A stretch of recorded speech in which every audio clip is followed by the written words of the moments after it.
Kathy, if you could message me when the RFDs start coming in. Yeah, sure. Thanks. Sorry, my laptop just died, so I was like... Oh, you're fine. I'm sorry. I'm sorry, I don't pick up the flight for tomorrow. You haven't picked a flight? I'm checking in for my flight. Oh! I need to check for my flight. Haha. We're on that Alaskan Airlines squad. At 5 in the morning. Sorry, Amanda, I have to log in. Yeah, you're fine. I'm so excited to be in LA where there is not 95-degree weather and a million bugs. How are your allergies feeling today? I didn't know I had allergies.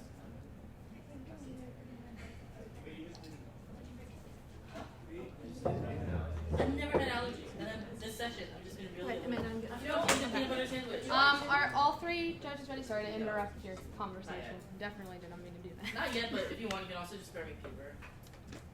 You're warm. I can wait. Okay. I didn't find out I was allergic to dogs until this year. So like I suffered for like 17 years. Kathy, do you want paper, or would you rather fill on your computer? I do not care, but this is taking a while, so if you'd rather get it started now, I'll take paper. Yeah, I don't have extra paper. Yeah. I'm relatively decently prepared. I lied blindly. Oh my god. What are y'all going to do? I'm not doing that much. And off. I don't know what I'm doing yet. So. Okay, you can do it. I definitely don't need that much paper to volunteer 15 days. But that was really aggressive. You have to draw pictures. As for the interpretive dances, they're all on evaluating this room. JK, Sarah, I might need pens. I got They're in you. my dorm room. We'll also settle for drawings. Yes. Those are, I mean, there's our middle ground. we'll evaluate. Actually, never mind. I might be able to get up Excel and like real soon, hopefully. But pens Just and let me case. know. Whichever one Pens you and prefer. case? Alright. Sorry, I have a disaster. VBI18 absolutely hate my laptop. You're fine. Mine wasn't holding a charge yesterday, so. Okay, I'm good. Yes, Excel popped up.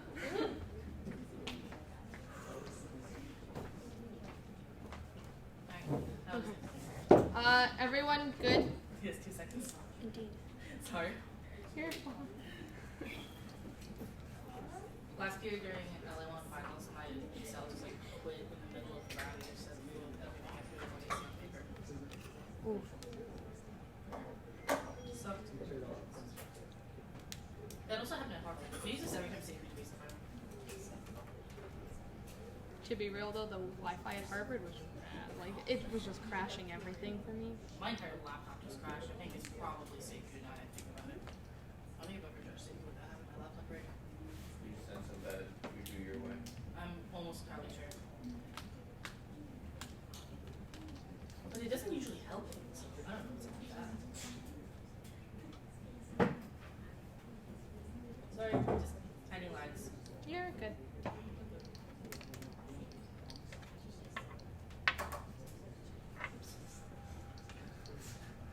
Do what? I'm so sad. I'm sad. I'm not sad. I'm just... You're just tired of judging me into I being have seen around. you a few times recently, it turns out. I have literally, I've judged Sarah 3 times in a row. He's judged me 3 times in a row. However, this is the first time I'm judging Sarah on the net. They were amusing grounds, true. at least. That's true. You don't have to lie to yourself. They were just bad. It's better just saying music. True. Understandable. All right. You're good? Yeah. Okay. Everyone ready? Yes. Sarah? Yes. I was the light from the mouth of every part of me. I was the earth, or a scar in the earth that went through the ruins of late civilization and bubbled from it and became a saint's reptilian spirit. I could taste the wheat and coal and the gold like a trinity of bounty, and I was the vapor like a smog that becomes a wrath over the city and become its animal and decompressed and atomized in its past life as a star that was an animal, and the truth and the spirit I had dreamt about being more cloud and star than has given the density of watery reciprocity in and out of my fate, a fugitive substance going through the urine of decadence. Disappears the anal's lead, leaves the taste in my mouth metallic and lime, and the sense of dissolution. And I was speed, I was the insistence to reset the orb of gravity. I was risen from foam, necessitated by a colony, seared in violence and exported as luxury. Now onto the framing. Assuming a standpoint of epistemology where we adopt the viewpoint of the oppressed is necessary to account for the dominant ideologies and institutions which skew our thought process. That's Mills 5. What distinguishes ideal theory is the idealization of exclusion. The actual ideal theory represents the actual deviation from ideal. Moral theory cannot avoid the characterization of human beings.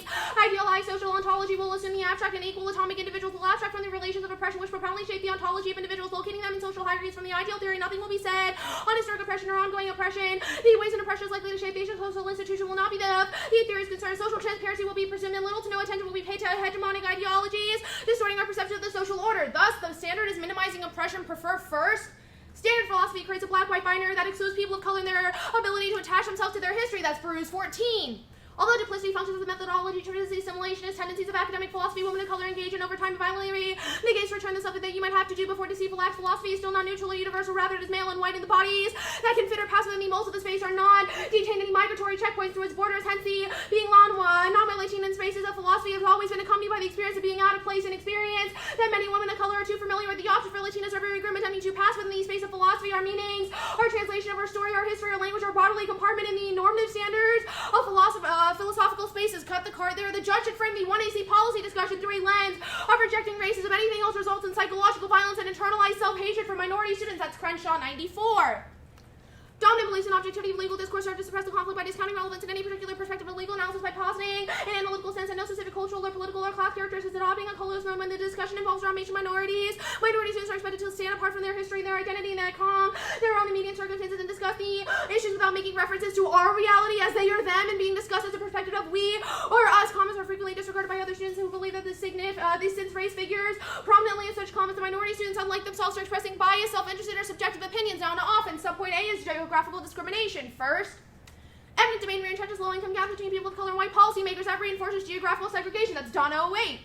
When low-income people are displaced from non-low-income areas, they can only afford to relocate to low-income areas that are significant poverty. Relocation thus reinforces the strength of geographical segregation by income. Areas of concentrated poverty are defined in sociological literature as the census act of 40% of residents live in more households or below the federal poverty lines. Concentrated poverty is problematic because it correlates with high rates of teenage unmarried pregnancy, crime, gang violence, drug use, and educational failure, unemployment, underemployment, and mental health problems. Concentrated poverty impacts the funding available you need for local public services. Areas of concentrated poverty generate low property revenues for the much of the United States. The property taxes are used for the primary sources of funding in public schools, such as in locality. Concrete poverty and the locality thus must marry. The reducing of funding for public services with increased need for public services with the result of localities in large concentrated areas are not having to avoid the insufficient public services and addressing needs for poor households. Poverty fosters joblessness, and individuals categorized as low income can only possess subjective values because the government fucks them over anyways. That's Psalm 11. Undercompensation is particularly likely in low-value properties and the kind of occupied by poor minority group members. Owners are not compensated with the loss of subjective value they attach to their property over the above the market valuation. Subjective value includes elements such as community ties and business goods that will often be lost when victims of eminent domain are forced to move out of their homes and businesses. Disproportionate targeting minorities is likely to be caused by old-fashioned racial prejudice in the urban renewal area, and more likely a result of political weakness in these groups. 25.8% of blacks and 25.3% of Hispanics have low incomes below the poverty line. The poor have less political influence. Subpoint B is gentrification. Eminent domain is a tool to displace marginalized families. Marginalized groups are taken advantage of and presumed guilty in the court proceedings and the state judged by theft, thereby reinforcing structural problems they created cyclically, reconcentrating poverty, harming communities, and gentrifying entire areas. That's Albright 17. The most powerful tool in gentrification and arsenal is eminent domain. It can be taken for redevelopment. The city's rationale uses symptoms of systematic neglect to reason for displacing families. For eminent domain, cities are given presumption of public necessity, burdening the privilege of the homeowner. It would allow cities to use institutional racism and systematic neglect to further advance the displacement of low-income black residents. Cut the card there. Marginalized communities lack political clout to fight back against eminent domain, ensuring that they are taken advantage of by powerful groups and pushed out by gentrification. That's Code 06. Abuse of the political process by powerful majority can co-opt the eminent domain power and confiscate the property of less powerful minority. Powerful interests are enriching themselves by burdening the powerful minority. African American communities were destroyed and residents were shunned into their neighborhoods. They became overcrowded and expensive. Supposedly, the beneficiaries of urban renewal ended up paying higher prices for housing. Programs constantly fell short. Their goals and primary victims would be politically powerless. There are it's actually only one impact of gentrification. Displacement caused by eminent domain and gentrification inflicts massive psychological violence and destroys entire communities, denying marginalized people access to communal networks and support. That's Carpenter and Ross 7. Powerless in the process negatively affect the well-being. Research and reveal the psychological implication for those who perceive lack of control over personal circumstances. Displacement elicits among negative emotional and health reactions, and the loss of strong attachment displays residents further difficulty replicate community networks, and urban renewal programs provide no compensation for the individuals displaced. Now on to the underview. After 20-year theory, there was one that can be infinitely abusive. There be no recourse to potentially infinite abuse. Outweighs all other arguments. That's drop the debate, or I don't have enough time to engage in the theory debate or get adequate substantive coverage in the 1 AR to match 6 minute 2N. And advocates RBI5 when the counterinterpretation types you needs the avenues to be able to collapse counter-interpret. Otherwise, they 2N to move a big chunk of the 1 AR by taking the shell. And KLs have to justify policy action. The only way to frame the debate is to allow a judge to effectively adjudicate the round through comparative policies. Key to education is the only way to understand whether or not the act is about to engage in a policy discussion framed under Crenshaw. And using comparative word truth testing styles, as Nelson White, truth statement of model imposes an absolute burden of proof on the app, gives the neg access to a range of strategies, cut the carded strategies. Okay, you good? Yeah. Cool, just let me pull the app up so I can actually ask you questions. Okay.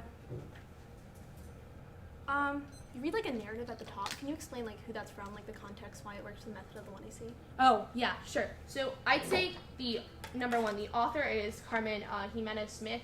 She looks at like English as like the also creative writing, and it's an interpretation of, i.e., the body of just like people of color in general are constantly oppressed in the way that we perceive what is the American dream is actually just getting our identity stripped away from us, because inevitably the government in and of itself takes away our property, and that does not allow anyone to actually engage in philosophical aspects of the NC. So how does taking away someone's property for the greater good, how does that strip away someone's identity? I'd say the greater good is probably the mass rich white people that are probably also influencing the government as well, and that's probably net bad. Okay, can you answer my question? That was the answer. My question is, how is taking away someone's property stripping away their identity? Oh, yeah, sure. I think Psalm 11 directly answers this claim, right? Individuals in low-income, like, communities cannot even actually conceptualize the amount of, like, their value of property, just, like, separating their emotions from the actual constructs of a home, because they have nothing else to look to. That strips them away from this formulation of identity, because they have to attach these emotional things, or else the government just literally destroys everything that they need to actually survive in the status quo, which is infinitely oppressive. Okay. Let's talk about where's the plan text? I wouldn't say there's a plain text. What's the advocacy of the 1AC? The advocacy is literally just like we reject like eminent domain. Like it's like a whole res app. It's just framed differently from like a standard app. Like Okay. I don't understand. I don't see a place in the 1AC where you actually advocate for anything. How do we know what action the 1AC is taking? If it The is 1AC is affirming the resolution. It is? Yeah. 'Cause I didn't know by reading it. Okay, let's move on. Let's talk about, let's go to the underview really quick. Sure. You say that KLs have to justify a policy action. Can you explain why? Oh, yeah, sure. So I read at the top of the app that the only way to actually engage in this form of discourse is through an ideology of a policy action, i.e. the idea of the affirmative is to ban eminent domain. For example, an alt would have to contextualize some form of a policy action that is competitive in regards to the affirmative world, that allows you not only to possibly do something that a critique wants you to do, but also you only have the way for the judge to effectively adjudicate around through comparative policies, or else it's literally just like two bypassing trains. Do you get pre-fiat offense from the performance of the AC, or is it a post-fiat policy? I wouldn't say it's like any. I wouldn't say I get offense off of the narrative. I'm not gonna garner offense off of a narrative. It's just an aspect of the app that's uniquely important just to conceptualize that the ideology of why people of color. Why are narratives important under your framework? Oh, I'd say that Barus 14 is perfect for that. Philosophy is white and oppressive. Okay. I'm gonna take a few minutes of that. Okay.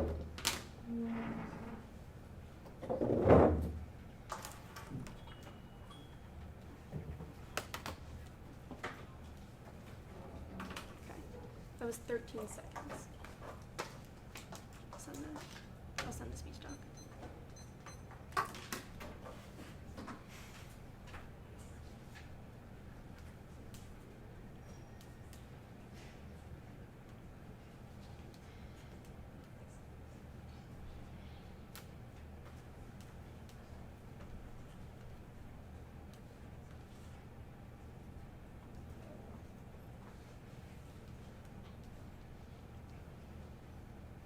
Alright, let me know when it has something. How many sheets do I need? You need.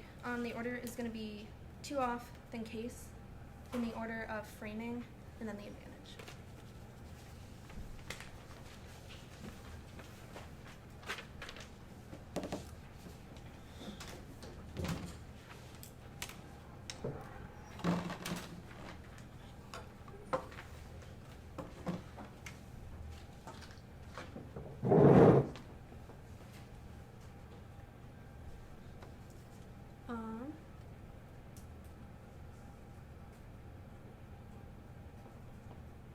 everyone good? Oh, actually, we're going to start with an opening quote for Kathy's benefit. I'm sorry, Nails made me do this, and never mind.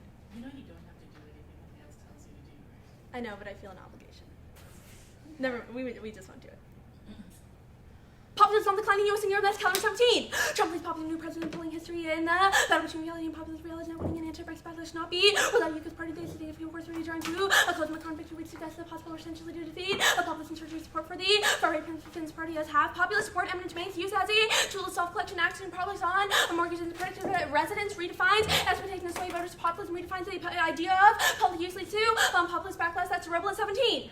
Populist property laws are used to eminent domain the program will effectively solve collective action as per problems that make described more difficult valuing less than the great any. Property remains under one the government exercising eminent domain is the agent to solve this problem. The city's decline property security and crime levels are protecting where they're protecting right to epitomize the type of public purpose that epitomize eminent domain populist property law shows people conscious about what entitlements they deserve, generating expectations to this new avenues which people can make claims of eminent domain, helping to embed a broader understanding of what counts as public purpose in taking preserving neighborhood integrity, proper values have new basis from which municipalities fund service the popular United States lead to a domino effect in Europe. American example to the world. The European political situation will mirror it. That's Balabar 17. Domino theory of each government that crushed destabilized the next round of distributive social policies targeted by neoliberal to defeat Frenzy's fall in Holland. The fact became because the disaggregation of the left to Europe. The same questions around populism Europe and the United States are holding a revelatory mirror towards each other. Two situations that directly shed light on one another. The American side of declining power of the empire is shaking its constitutional evidence when it's one of the oldest republican regimes in the world with checks and balances allowing for stabilization. Populist takeovers cause war in Europe. That's Friedman 15. Parts activating Europe's traditional partisan might just need to have an open border seem like a good idea, but for Europe, terrorism keeps the open borders less and less like a two-door German economy would. Second, the Europe becomes non-critical free trade in the core of the European concept of Europe, which will see a return of nationalism. Most of whether conflict and war have been the issue with its very seductive illusion wars, which change the entire world. The European war goes nuclear, multiple wars. The Thompson 14, one facet of regional military battles is nuclear. Weapons sent both sides up the escalation quickly. Nuclear use seems like a logical next step. Looming defeated military confrontation go way to conventional conflict. Nuclear warheads might seem reasonable. Military confrontation might escalate out of control to the point of using nuclear weapons. Second off, brownfield redevelopment is strong now. Trump's bill doubled funding, expanded jurisdiction to more types of organizations that all Environment Incorporated. 18. Trump signed the 2018 omnibus bill. Impact will fall for many years to come, except the push for redeveloping brownfield doubles. Funding for the brownfield program, funding packages incentivizing clean energy programs open up access to brownfield grants to diverse organizations, including nonprofits authorized up to $20,000 in grants to small communities in entire rural areas and disadvantaged areas. And brownfield redevelopment lowers greenhouse gas emissions. Multiple wards redevelopment programs are specifically key. That's Paul 08. Urban compact development reduces transportation greenhouse gas by 20 to 40%. Under states benefits brownfields redevelopment not include lower line loss, electricity, and the lower energy requirements for infrastructure factors are density mixed and uses. Brownfield sites tend to be denser, increasingly mixed use to quantify the relationship with brownfield redevelopment air quality. Also, sig non-travel GHG benefits of brownfields redevelopment lower energy demands. Brownfields that are served by plants would reduce GHG takes less energy to rehabilitate existing structures. And warming threatens the existing of humanity, destroys biodiversity in multiple environments, increase the probability of violent natural disasters, and kills agriculture production. That's Srivasta 11. Human invasion causes extinction of many species, the effect of lowering the sea level rise and catastrophic floods displays millions of people living in the coastal belt from their homes on the verge of a fodder crisis. Temperature resistant plant species are being wiped out by hurricanes, torrential rains, and melting. Places affected by diversity and extinction of these species, damage in marine habitat, extreme climate change, carrying deadly disease. Next on case. The standard is util moral absolute and suffers from television that generates evil and political irrelevance. That's Isaac 02.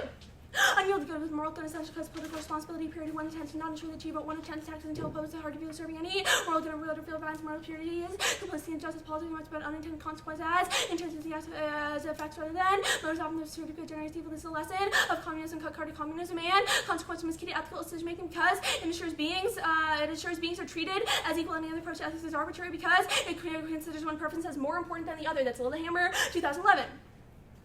We have to promote our own good since our own good directly no more important than the good of anyone else. We have to promote the good of others as well in order to treat all like cases like we have to weigh our own good against the good of others and partially all other things being able rights of our actions fixed by what is best for the entire universe ethically. Relatively to claim otherwise, to claim for oneself one preference special status did not possess consequentialism is a global ethics and governments must weigh consequences. That's Harry's 94. In politics, you have the responsibility rather than absolute ends is appropriate when an individual is treated as absolute government, but always by consequent competing claims one thing else of realm of politics. Rights have to take the place of hierarchy of interest. No responsible government will be able to treat them overriding. Next on the method of the one I see on their narrative. I'm gonna skip the first Coughlin card and go down to the Fallon card. Performance is not a mode of resistance. It gives too much power to the audience because the performer is structurally blocked from controlling the representation appealing to the ballot's way of turning over one's identity and reproductive economy that underwrites liberalism. That's felon 96. Performance only lives in the present. Performance cannot be documented or participate in the circulation of representation. Representation of one's death so becomes something other than performance to the degree of performance attempts to, and to the economy of reproduction it betrays. The promise of pressure is to belong to the reproductive economy are enormous, for only realness culture is. Now to which performance addresses its deepest question of value performance is not only a spread of memory, calibrated to the notion of the interactive exchange between the art and the viewer, the institutional effects seem to put the masterpiece under house arrest, controlling all conflicting commentary about performance clauses from machine or reproductive representation necessary. The circulation of capital, the strange possibilities we put word in each other's natural lives and substitutional economy, which equivalencies are reestablished. Cut card, reestablished. Next, on the advantage. Gentrification doesn't displace residents they were leaving already, instead brings benefits, subsidized housing, policing, and services. That's The Economist, 2015. There's little evidence gentrification responsible for displacing the poor minorities. Black people were moving out long before the city became gentrifying. The cities were gentrifiers are few. They're still leaving the incomes of black people and gentrifying. Area store put pressure on schools that please in the city to improve the property pricing, increase and generates more property tax revenue, helping to increase local services, zoning, force developers to build subsidized housing for the poor. And gentrification means communities avoid de-gentrification. That's worse and turns the outfall. Means that eminent domain is inevitable when the government bulldozes the property to establish economic development sites. That's McMacken 17. Because it's inevitable, that means that 1% risk of the disad outweighs. Homeowners who leave experience of windfall from selling the property as a fateful worse than gentrification when people move out of a neighborhood or a city. Gentrification is devastating for those left behind. Cost to maintain the property is risen higher than anyone is willing to pay owners. Walkway home to come fire has no threat to new restaurants. Most savvy investors run into problems common to gentrification. The government ends up bulldozing the property as a health hazard. We're going back to the framework. First of all, the Mills card is not about looking at ethical theory by through like the viewpoint of the oppressed. Instead of saying that ideal theories are wrong, the utilitarian card, especially the good card, necessarily meet this because it says that governments need to consider the consequence. They need to consider the circumstances that they're acting in order to actually act, which means that they have no room for the framework. It's just like no ideal theory, which means that I meet that I'm probably also better. Also, term populist. The populism just that turns the entire case because if they're more populist and power populists are super racist, you can look at political climate in today, which means that people have more or less political influence. Also, stripping away property doesn't strip away the identity of minorities. Like a black person in Detroit will still be black in Philadelphia. It is kind of offensive or wrong to say that people lose their identity according to when they, it's kind of offensive to say that people lose their identity according to when they lose property. Also, there's no plan or advance. There's no way to pass the actual plan and have them get post-fiat offense. Open for cross. Cool. All three judges ready?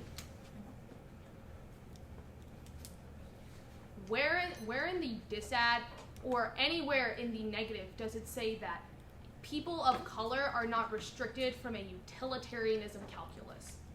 It doesn't say that. I can read a card if you want. Also, the Lillehammer card. No, I'm just asking like where you justify, because you said the good in card is probably important. Where does that outweigh the AC framing?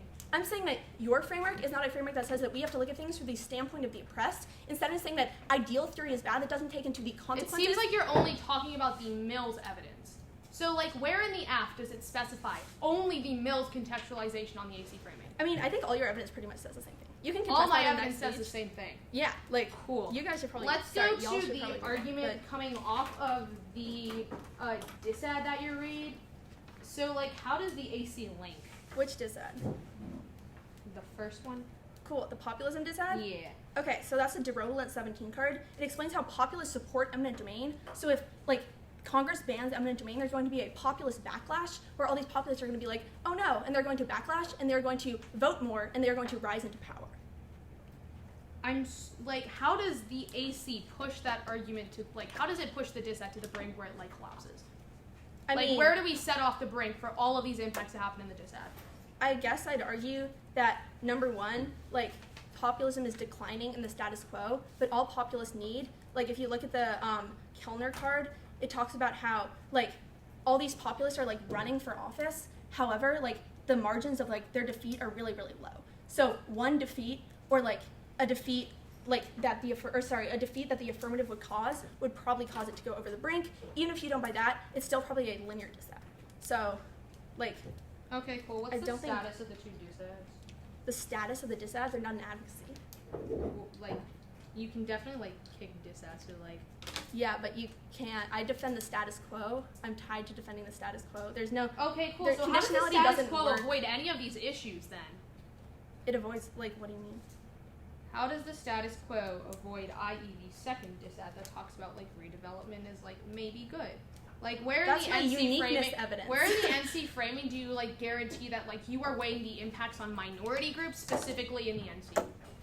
That I'm weighing the impacts on minority groups? Where What? are you linking into the AC framing? You do a really bad job weighing the AC framing. How is the disads actually impact turning the framing or some sort of argument on the AC? Yeah, sure. I made that argument on the one I see where I talked about how, number one, populist influence can, like, it means that these people have less political power. Populists are probably really racist. Also, war is probably really bad for minorities because, like, minorities have less political It power. seems so like they you get have a sent lot to of different lines. probablys. Where is it definitely? Just because I say probably doesn't mean that my I'm impacts just are asking you, like, where is it definitely going to happen? I mean, so far you haven't answered any of the disads, so I say I get 100% probability. Like, I'm running prep starting now.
Okay.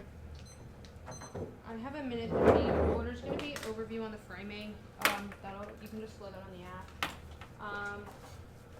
And then it will be the populism disad, the redevelopment disad, and then Utah. okay. Is there a doc? No. Okay.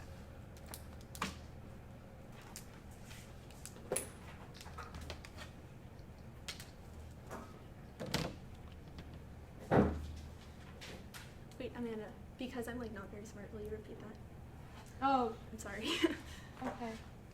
It'll just be overview on the AC framing, then it will go really quickly down the app, then the populism disad, the redevelopment disad, and then the Utah framing. Perfect. I'll probably make some like answers to Utah while I'm on the AC framing as well. So wherever you want to fill that in, yeah. Is everyone ready?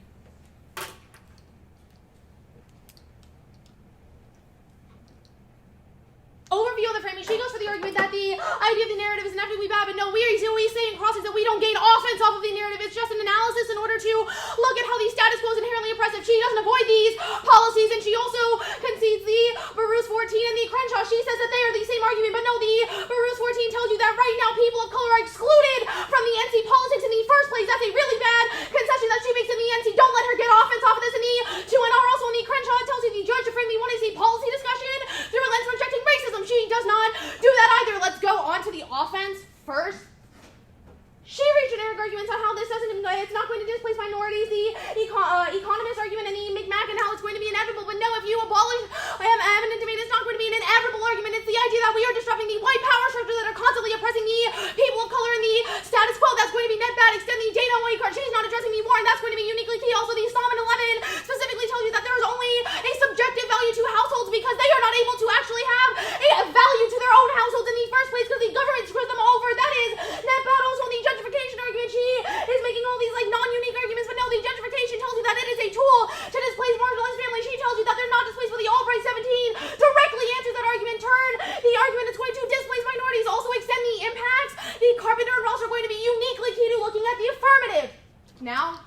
the first disad. First on the uniqueness eruption matter, we are worried about U.S. politics. That should be uniquely key. That is the framing coming off of the 1AC. She's conceding too much of this weighing analysis on the preemptive politics coming off of the affirmative. Also, it is a non-unique disad. You can literally run this in any sort of affirmative that actually engages in U.S. politics in the first place. Also, there is no actual signification on how the affirmative action uniquely is the one that triggers the break on this disad. She fails to enter that coming off of crossing. She just says it probably might happen, but she has no guarantee. Also, we disrupt the power structures coming off of the affirmative. Even if this upsets people, it's probably good to piss people off because the politics is inevitably exclusionary in the first place. That's really damning for the disad. Also, poverty is more important than these lippy nuclear war APEC. We should be worried about the people who are starving in the United States rather than worrying about some damn nuclear war politics. Now on to the second disad. First, this is a non-unique argument. Also, redevelopment can literally be good now, but we tell you in the AC that those exclusionary politics are literally the reason why we don't actually understand how redevelopment is actually net bad. We contextualize that on the framing that all of the politics in the NC are exclusionary. They don't include bodies of color and people of color. That's going to be net bad. Also, it's an infinitely regressive argument. Both of her dissets are literally the most infinitely regressive dissets that I've ever heard coming off of this topic. Also, it's non-unique. We get also the greenhouse gas emissions impact calculus. There's no way to set this break on how it's specifically caused by abolishing eminent domain. That's uniquely bad. She doesn't solve any of these issues even coming off of her framing. Let's go there now. First, you tell us racists who are excluding individuals coming off the politics of the AC cross-apply these arguments. This is going to be uniquely key to even accessing the weighing analysis coming off of the negative case. She just tells you that we have to look at ethical decision-making, but your ethical decision-making is inevitably flawed in the first place. That is the goal of the affirmative. The framing is uniquely contextualized coming off of the AC, and she does not answer property. She just says that the Mills 5 argument and the two other arguments I read are the same, and they are definitely not. Also, Nelson Owe literally turns the idea we have to evaluate the idea of under comparing worlds. She has no comparative world in the NC. She upholds the SQUO, which means the arguments on the impacts of the disads, as long as they are somewhat of a non-conclusive link, even if you are buying that 1% risk of offense coming off of the disad, she literally does nothing to avoid them in the first place, i.e. emissions will continue happening, and this idea of like populism is decreasing will just like stay there. Who cares if we piss off people, right? The NC's conception of this politics in the 1NC is just exclusionary. It does not include people of color in its politics, and that is going to be net bad for the negative. Vote AF. Okay. I have, hold on, math. 347, starting now.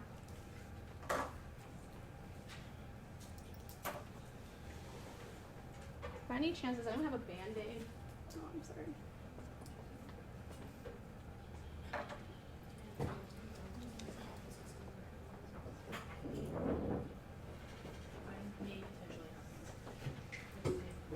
Ken, if you have more than one Band-Aid, can I have one? Yes, there is. Here you go. There should be something there.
would be.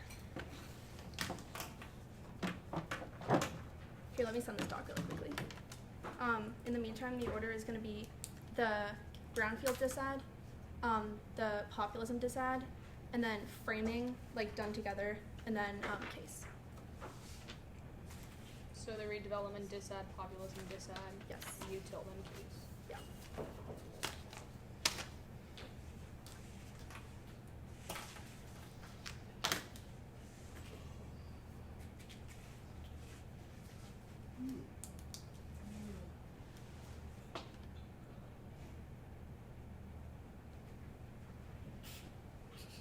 Overview at the top.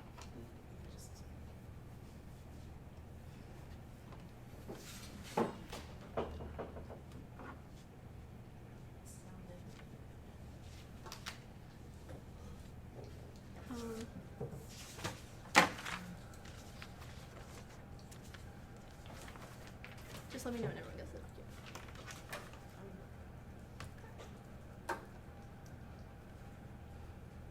Does everyone?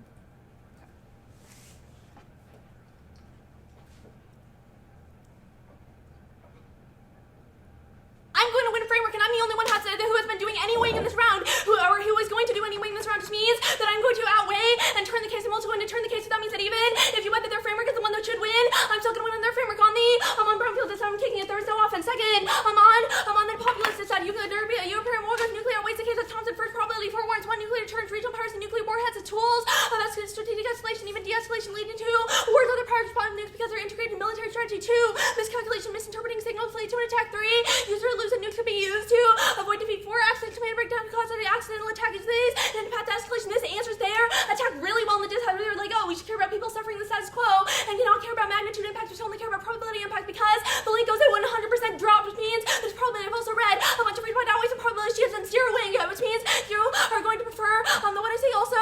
Second is magnitude. They are the one NC. Sorry. Second is magnitude nuclear weapons cause extinction multiple overlapping facets of dash 2001. There's so many overlapping factors. Someone's need overkill, toxic, smog, ultraviolet, lack of photosynthesis, radioactivity, absence of water, disease, decrease in oxygen, starvation, other disturbances, but offer little hope to those who survive the worst immediate effects of nuclear. I'm going to skip the West Coast card. That turns the case 1. War is bad for disadvantaged populations, have less ability to avoid the draft, and are in position of power, which means they get sent to the front lines. That outweighs the impacts of the one I see. Huge amount of disadvantaged populations dying in a war probably outweighs. Second of all, populism power will reverse the plan, means the affirmative can't solve, and any risk of the disad is a reason to negate. 3, populism is just really bad for minorities. Look at the political climate in the United States today. That means that even if they win their framework, I have 3 reasons why the disad turns the case, which don't let them say that these are like new arguments, because I extended it and then I showed how it interacts with the rest of the round, meaning that these are not new arguments. I'm just extending part of my case and showing how it interacts with the things that she extended in the 1A. Also, rising populist cause end of democracy, exclusion of violence against minorities, ever warned is disad to the Av, writer 09. Populism rejects the limitation on popular will centered protection of minorities' rights and independent key institutions today. Third, democratic system, another factor is exclusive nature, racist, and xenophobic legitimize the exclusion of others that, enough of the definition of the people hardline, protects toward Muslim and multicultural, seen as evil enemies, populist rejected framework, which a democratic political struggle is fine, permanent situation of conflict is not, can do so to democratic outcome, foreign policy based on isolation of influence, and opportunity racist violence and attacks, populist decisions can become more responsive and irresponsible failure is more than negotiations to direct democracy rarely capture the complexity of public decision. This turns the case number 1. Populism is really bad for minorities. This just said that rise of populism decline, and decline in democracy means that there are more attacks against minorities. There are more policies that are really bad for minorities. Second of all, that outweighs because it causes everyone in the United States and everyone over Europe, because my card in the populism disad that talks about how the political situation is mirrored over in Europe goes 100% to see that is a massive amount. That means it outweighs under her framework on magnitude. Also, there is if democracy declines, there is less input from minorities into the government because democracy declines, which means that turns her entire case. I'm going to extend uniqueness now. Extend uniqueness, calendar 17, populism declining, slow Trump and some popular U.S. been forced to revert to more traditionally rated gender party parties have been losing. Across Europe, populism slowing in Europe now, multiple leaders are victims of that Sterling Euro 1128. The populist turns that threat in Europe seem to have slow barrage, mostly marginalized. Le Pen was suddenly vanquished. Wilders was suddenly basically say, they say that it's not unique, but number 1, there's no answer to my uniqueness. I've read 2 cards, they're just like, oh, it's not unique. No warrant to that, and also even if there was a warrant that you got that I didn't happen to flow, then you should prefer my cards also. Even if it's bad in the status quo, it is declining in the status quo. That was Kellner 17, which means that even if it's not unique now, it will not be it will not be non-unique impacts won't happen later if you go for the status quo. So extend the link populist backlash, depending on what domain is a way to solve problems like crime, and like the plan to save the banning and pay for economic development, taking more about often my evidence and opportunity cost too. Fourth and priority evidence about political dynamics in Europe. Forward that there will be voters that are disaffected that feel it by banning and paying. Just look at the political climate in the U.S. today. They say there's no reason why the plan of the one I see is specifically key. But since both parties really hate eminent domain and they cooperate together, there are going to be a bunch of populists who don't feel represented in either party that are going to be like, oh, there are all these parties cooperating, which is very rare in the political climate, and they're going to be like, oh, wait, neither of these parties represents us, and they're going to backlash and elect their own candidates, which means that the 1AC plan is specifically key. It outweighs, even if you don't buy uniqueness, it can also function as a linear dissat. They say that U.S. politics are exclusionary. I'm going to answer that on the one I see, and also this is probably pretty contradictory because they talk a lot about how they are going to make the government stop hurting minorities, which is exactly what the 1NC is doing. The 1AC is like, oh, let's not hurt minorities by banning this bad policy. And I'm like, let's stay with the status quo, which will hurt minorities even less, because if you do the 1AC, there will be a bunch of bad policies. Probably outweighs. AC. I'm winning utilitarianism. All their cards say the same thing. The only justification for the bill, they don't say a reason why they're definitely different. They're just like, oh, they're definitely different, but they don't even have a reason. The Mills card talks about how you can't use ideal theory, The government has to use utilitarianism. That's good, and that goes drop. So even if you buy that, ideal theory is better. You drop that they have to use util, which means that we should maximize the good, expect good. And what they actually do, they also drop that populism decreases political influence minorities, which they direct turn on the case. That means that that goes drop 100% probably. That means that I went under their framework anyways. Also, they drop the fact that there is no plan. That means that if there is no plan in the 1AC, which means that cannot pass through Congress. This goes dropped, which means that if there's no plan, it can't be a policy. This goes dropped coming out of the 1NC, which basically means that there's no offense for them. Also, on gentrification, they're like, we disrupt inherently bad structures. I feel that gentrification is a good thing. You are disrupting the government doing good things, which probably leads to less political influence, which is a turn. Outweighs lots of turns under their framework. I don't know what to say. I'm just taking my last minute to do the reps for now. If everyone's okay with it, I'm gonna go grab water.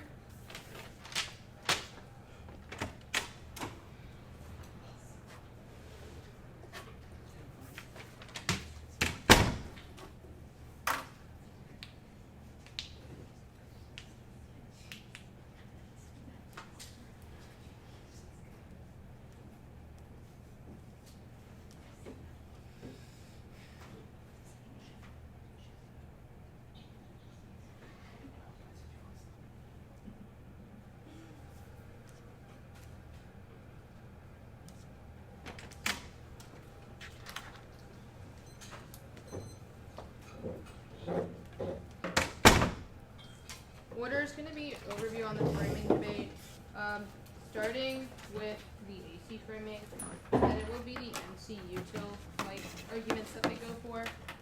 Then it will be the AC offense and the dissat, because I'll address the util arguments when I do overview on the framing.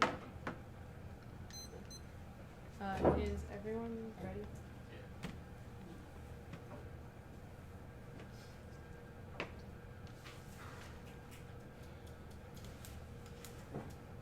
Extend the argument I made in the 1AR that talks about how she just generalizes the form of politics coming out of the AC. That is uniquely bad. She goes for the same argument in the 2NR, which is pretty bad. She just says all of these arguments say the same thing, but they don't. They are contextualized in the way the NC politics is inevitably bad. That means that the non-unique the dissat. That means that you are excluding the people of color coming off of the negative strategy. Even if you are buying the 1% risk of the dissat, we disprove this coming off of the AC framing. We tell you that you are being exclusionary and that your util calculus is pretty screwed up because you already exclude minorities in the first place. Don't evaluate any of the weighing that she tries to do, saying that she solves for these preemptive answers coming off of the dissat. That's going to be net bad. That turns her framing arguments on how she solves for minority groups because she inevitably doesn't. Now on to the offense. She just goes for the argument that I can see the weighing analysis that she talks about the Economist and the Mac Minute, and the Albright just doesn't talk about how gentrification is a bad thing and how the AF's policy isn't getting passed through Congress. That's kind of a really bad argument to make in the 2N. Also, we already made the argument that you exclude the politics coming off of the AC. that is inevitably net bad. Your util framing actually precludes a lot of the people of color voices to be included in your politics in the first place. Also, the impacts on the AC are just going blatantly conceded. You aren't doing enough weighing. We talk about how the gentrification is inevitably bad. She tells you right at the end of her 2 and our gentrification is good because it disrupts political power, but it doesn't. It gives minorities less political power. That is the offense that goes conceded in the 1AR. In the 2N, she's not doing enough weighing. That is uniquely key to even weighing through the framing of the affirmative. She doesn't have any competing offense on how she inevitably solves for this gentrification. She actually just goes for a gentrification good argument, which is pretty messed up if you're trying to go underneath the AC framing like she tried to do at the beginning of the 2N. Now let's go on to the DSAT first.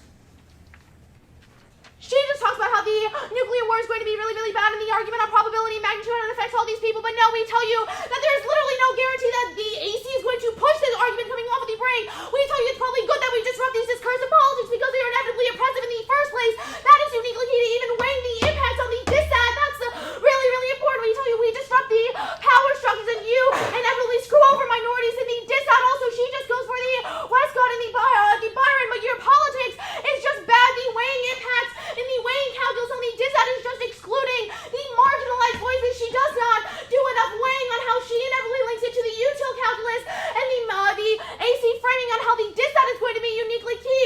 So even if you were buying that 1%, she is not actually disrupting the power structure. She doesn't even actually show how the AC actually pushes it off the brink in the first place. Overview on the round. First, you're going to be voting on the framing. She just tells you these arguments are generic and that they inevitably link back into each other and they say the same thing. That should be one independent voter. They obviously do not say the same thing. It talks about how the NC politics is bad and she does not do enough weighing. Also, the SOMA and 11 card is an explicit weighing analysis on how these impacts on minorities are uniquely bad. We need to solve those first before we get into the politics of real world. Debate.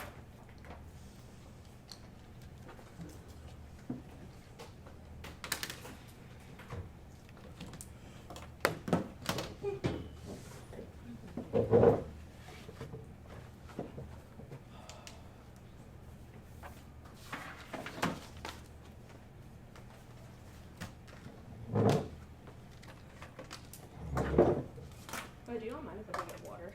Yeah, go for it.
Alright.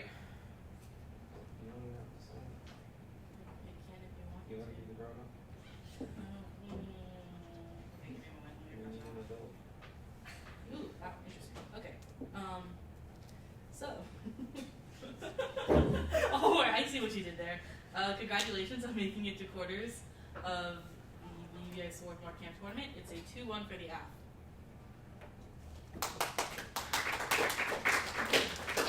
So I had to be the grown-up because I sat.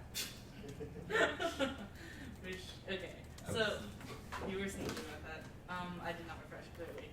I think that for me, a lot of the ballots came down to a lot of the cross applications from the populism dissent onto the affirmative framework. I think there are a couple of problems for me here. Is that post 2AR, I'm just not getting enough about how the 1AC impacts themselves are uniquely better or like create more political involvement than they do in the net world, right? Given the populism disadvantage, I think that there's like a lot of pretty good magnitude duration weighing there that impacts minorities, right? Like people like Trump in office are probably going to be net worse for minorities. There's no way for people to like properly engage at the point where the entire Congress is kind of against them.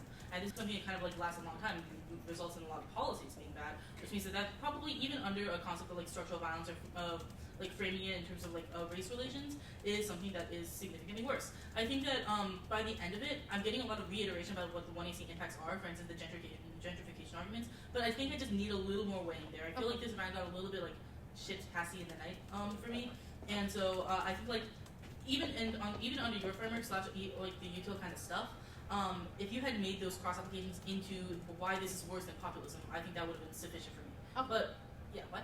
I said okay. Okay, so, but more specifically, this 1AC I think is pretty good. I do agree with Sarah. There needs to be a little more clarity in terms of what the Apple world actually looks like. I think that would just be better in terms of solvency. I also think that it also potentially opens up a room for potentially double turning yourself in the AC because the underview says that like K things need a policy alternative, which means that you probably ought to also have a policy plan. Yeah. Just because it's more critically focused at. The 1NC, I am not a big fan of the strategy. I think that, first of all, having two dissets here are kind of pointless with util. I think especially the second one, I think that you pretty much have to win util in order to get any sort of decent offense off the second disset, which means that it seems to be more of a time suck, especially given that you don't go for it. Maybe I understand it as a time suck, but I think it's like far too long. I think that the problem is that like a lot of this 1NC strat outside of everything is a little too reliant on winning util. I think that I would be a lot happier if the 1NC itself began the weighing in terms of began and took the weighing farther in terms of like how it is better under structural violence. I think also, if anything, maybe just straight up like death outweighs even under the lens of structural violence would have been helpful. Like outside of util and everything else is like its own independent framing issue would have been I'd maybe helped the strat a little bit because I feel like right now it's a little too like focused in on one exact strategy. I also think that it's probably good to at least like watch a little bit of it. For instance, there are a few double turns. One that like the plan of the AF causes the dissent to happen because populism, and then that means that we're going to lose elections. But at the same time, we say there's no plan, so nothing's going to happen, which makes it very confusing. Had that been pointed out in the 1AR, probably would have been pretty devastating. The 1AR, I think, is fine. I think that mostly it's a bunch of technical / strategic errors. For instance, I think like you're spending a lot of time sort of talking about defending competing worlds or like kind of trying to leverage uniqueness against like no counterclaim existing in the 1NC strat. I don't think that's necessarily a bad thing. The uniqueness basically says good things, right? So it's like, okay, populism is decreasing now, which means that if we don't do anything, that's going to be net better than what the dissent is. Like, that's kind of the point of dissent, right? I think the way you should be phrasing it is that given that there is no competing world of the 1NC and that it is some sort of, it is just a status quo, any harm in solvency you win to the 1AC means that you automatically vote affirmative, right? Something like that. I think that for me, the bigger issue is that I think that the dissent coverage is just not engaging enough. I think a lot of it is very defensive. Things like, we can't necessarily be sure that it's on the brink. I think like, if it is the case, after the 1NC like gives this entire dissent of like cards and all that stuff, you probably have a more active word to say why it is the case that we're not on the brink to disprove that dissent there. 2NR is good. I just wish a lot more of it was in the 1NC. I think like it gets like a little bit in.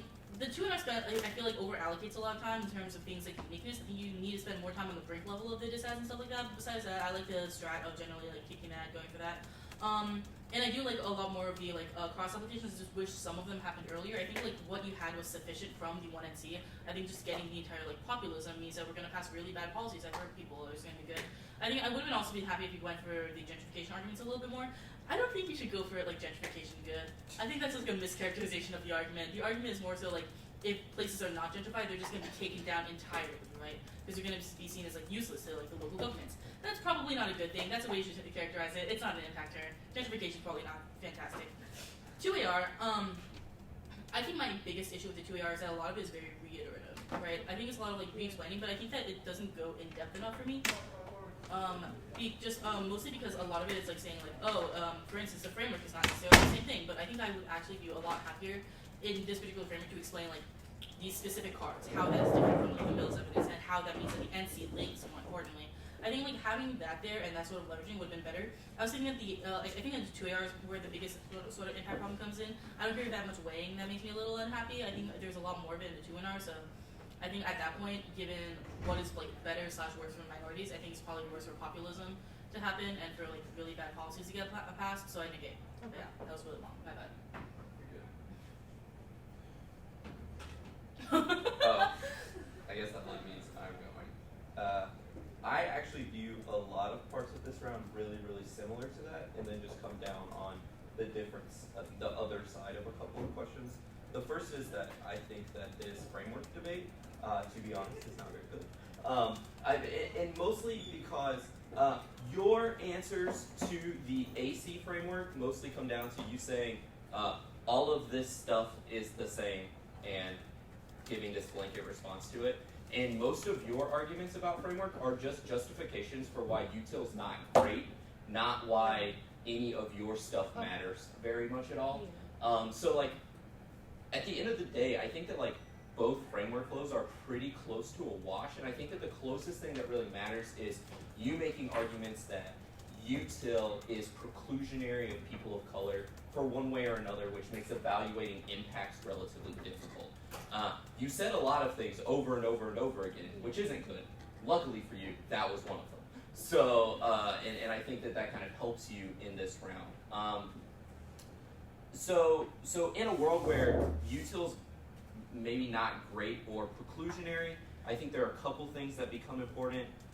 The first is that if that is the case, it makes evaluating impacts really, really hard. So like, for example, a lot of your gentrification stuff is probably at least marginally utilitarian in nature, which means like it's hard to really resolve impacts, but at the same time, so like the nuke war stuff is definitely util, right? So I think there's like at least some marginal amount of impact that I'm able to evaluate through this gentrification stuff that I think you're extending relatively well. I just don't think the answers to gentrification that you read are like very compelling. Like the last thing you say in the NR, actually I have it written down, it's a funny quote. The last thing you say in the NR is that I've heard gentrification is a good thing, so that's probably a turn. Yeah. Yeah, I don't think that's going to get us anywhere in the debate, so I think that there's some risk of offense on this gentrification stuff. I agree kind of a bit about what she was saying about the disad. My problem with it is, one, even if this argument that you haven't really illustrated a brink is kind of a dirtily argument, I don't think you really do anything on it. Like, the gist of your answer is just like, she doesn't have much answers to my link evidence, so we should extend it. I mean, she makes a small argument that says you probably have some type of burden to prove that banning eminent domain is sufficient to push us over the brink, and I don't think you do very much work on that question, which kind of puts you in not a good place. I just view it as defensive, and since that's the only place you're trying to generate offense, in combination with the util bad stuff, I end up preferring. There are a couple important things that I want to talk about here. The first is that I think that by and large you are mischaracterizing what is the author's name? The De Robelant evidence. Okay. Yes, it uses the word populist, but it is not using populist in the traditional sense that you are used to thinking about populism. It's actually attempting to create a new term of art about what it means for populist property law to exist. Okay. Like, even if you just read the abstract for the article, it's just like, this article is a discussion of what it looks like when people who don't have law degrees get involved in real estate, right? So I think that, like, even at the link level, this evidence doesn't really have anything to do with what you're talking about, aside from the fact that it happens to use the word populist. Of course, that's not an argument that's made in the round, but it's definitely something you should think about going forward because, yeah, this evidence has absolutely nothing to do with the Trump variety of populism. It has a lot to do with the what it means for people to get involved in this kind of technical area that they're not currently involved in. Yeah. Can I, like, not to say, I'm not trying to, like, say you're wrong, but can I ask some questions just to see, like, how I Yeah. can phrase things better? How did you evaluate the argument that was, like, if populists come into power, they'll reverse the plan because they really don't like, they really like eminent domain, which means that 1% risk to the disad probably outweighs because the app can't solve. I think that analysis probably should have been better in the NC. I think Okay. it's there in the NR, but I mean, yeah, it's there in the NR. It probably needs to be in the NC more than it was. It really wasn't that much. Yeah. Okay, and then what about the turn that happened in the NC that said that there will be less political power if populists get in charge because populists really hate minorities and they like come up with all these like racist policies and stuff? Well, I think that one, that is of course assuming that populists come into power, and Okay. I think that the very short brink argument may or may not trigger that actually happening. You seem Okay. to be operating under the assumption that you have some type of access to this argument. Okay. I'm not necessarily sure that's the case. So. Would you still evaluate it as like a linear disad, or did you just discount it when you were like, there's no break? Yeah, I think it's really hard for you to access those arguments in a world where you don't even attempt to answer the argument that is like, you don't trigger the dissent. Okay. I think one thing also on Sarah, when the internal link is something like elections, I have Sure. no idea what making this linear dissent means. Okay. Wait, can you explain that a little bit more? Yeah, sure. I think like I'm not too sure what a populist overtaking of the government means in a linear fashion when it's a matter of like whether or not, for instance, like people get majority holds in governments, right? I think that is a kind of like a pretty okay. clear break scenario. Either you Yeah. get the majority or you don't. I think it's an incremental thing. Okay. Cool. Thank you. So I voted F for pretty similar reasons. One, I agree framework was kind of a wash, but if I had to vote somewhere for framing, I'd just vote F because like you actually responded to the NC framing. I don't really think that was the case on structural violence. So like at that point, it's a lot easier to look to the AC. And then also, like a big point for me was also the disends. Like honestly, I buy that they're not unique, both in the case that you can run them on pretty much anything and that like I wasn't like sufficiently proven that eminent domain was the brink for either of those disends. They're unlikely. And at the point where you're defending the status quo, like it's definitely better to like ban an exclusionary policy and try to change things than just be like, maybe not because this might cause some bad things that I don't have great linkage to. So pretty much everything that Nathan said, he said it way more eloquently because he probably understood this round better. But yeah, I voted mostly on framing and like the lack of offense that I felt was garnered from the disad. So yeah. On framework. Sorry, I don't want to keep you, Amanda, if you have to prep. But I really think you should redo the one round because it was a mess. what do you think about the argument that's like extended? That like the Gooden card that talks about how governments must use like policymaking or must use util for policymaking. So even if like the 1AC framing is a good idea, we should probably try to maximize good under the only framework that governments can use. Like, what do I think of the argument? No, was that articulated well enough, or is that did I just not articulate? Because I didn't I don't articulate really it very well. remember it, so it probably wasn't articulated. Okay. Thank you. Yeah.